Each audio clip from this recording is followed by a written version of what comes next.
What's going on, Knicks fans? I'm curious. I'm trying to get a better relationship between me and you, so I'm curious. When did you become a Knicks fan? What was your first memory of being a Knicks fan? Everyone that answers this question, I will give you a shout out on the next New York Knicks Now. On today's show, on the back half, we're giving out shout outs to everyone that participated in the last question, which was name a random Knicks player. So if you want a shout out on the next New York Knicks Now, get in the comments. Let me know. When did you become a Knicks fan?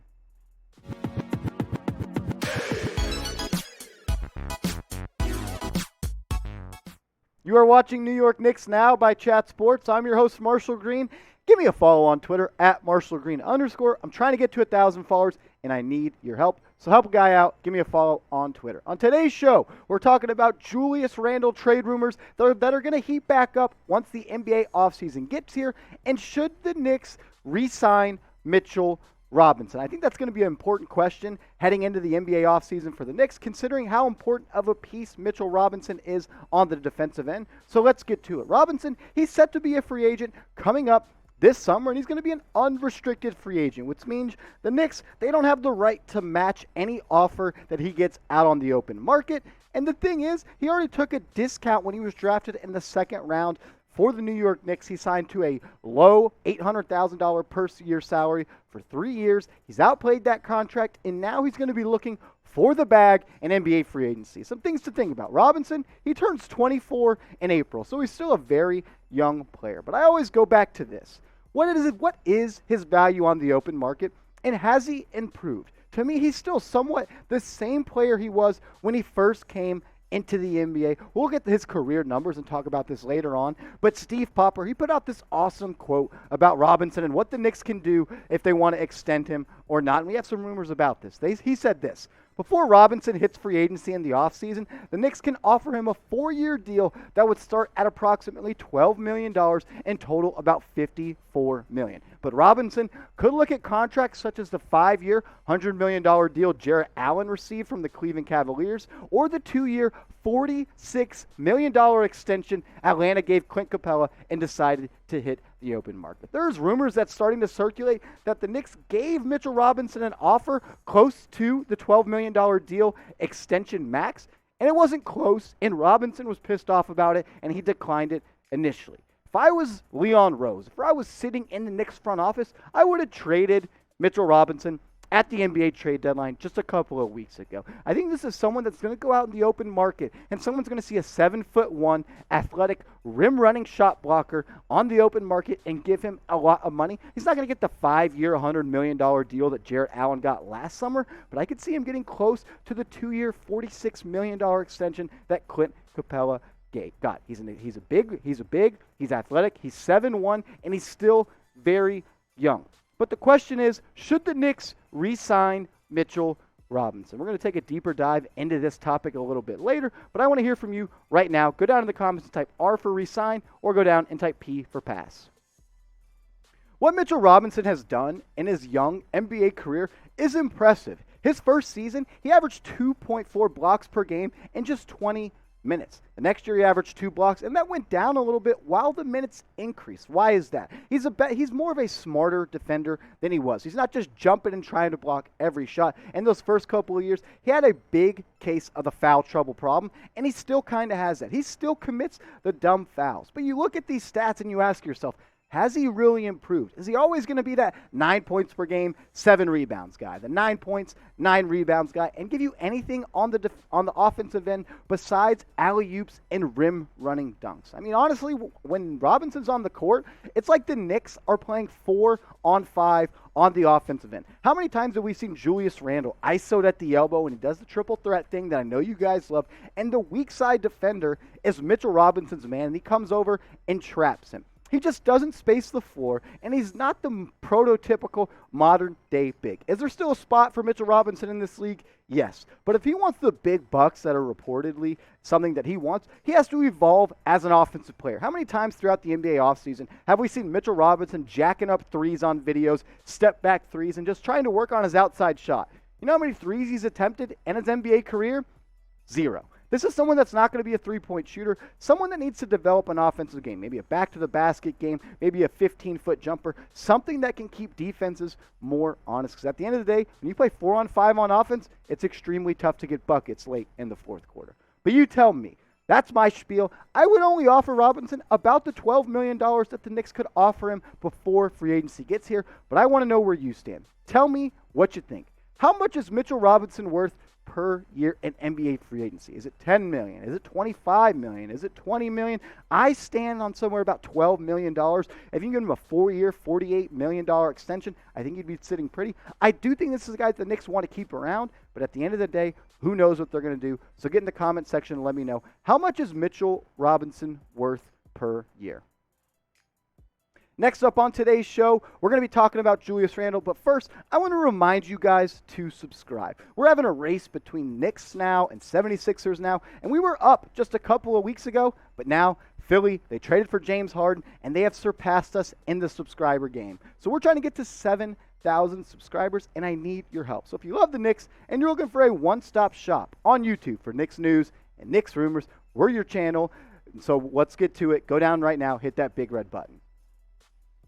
Julius Randle. He was mentioned in trade rumors before the 2022 NBA trade deadline, and I don't think those rumors are put to bed for good. Randle rumors are going to heat back up in the 2022 NBA free offseason and when free agency approaches. Randle, I will admit, I've been hard on this season, but it's because of what the expectations he set last year. He's been playing great in the past 10 games, averaging almost 30 points per game, north of 12 boards, but I always come back to this question. Is Julius Randle a winning player for the New York Knicks? We're going to take a deeper dive into that question, what I feel about it. But first, I want to hook you guys up with some St. Patty's New York Knicks gear. This stuff is on sale. Shout out to our sponsor, Fanatics. When you go to chatsports.com/KnicksGreen, they've got this shirt. They've got women's shirts. They've got hoodies. They've got all types of stuff you're going to want to get your hands on and look good on the holiday. There's some green in this shirt, so you're not going to be pinched. But you got to get it by going to chatsports.com/KnicksGreen.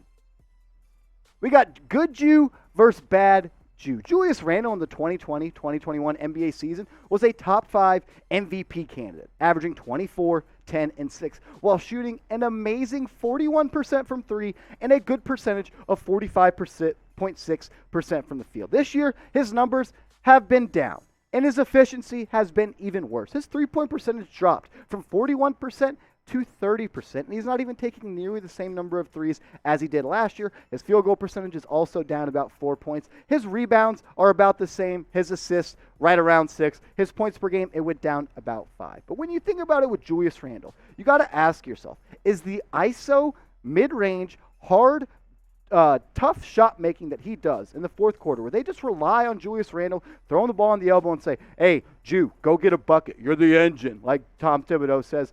I just don't think that's a winning brand of basketball. It's tough to hit those shots in the playoffs like we saw last year against the Atlanta Hawks. I think this is the offseason.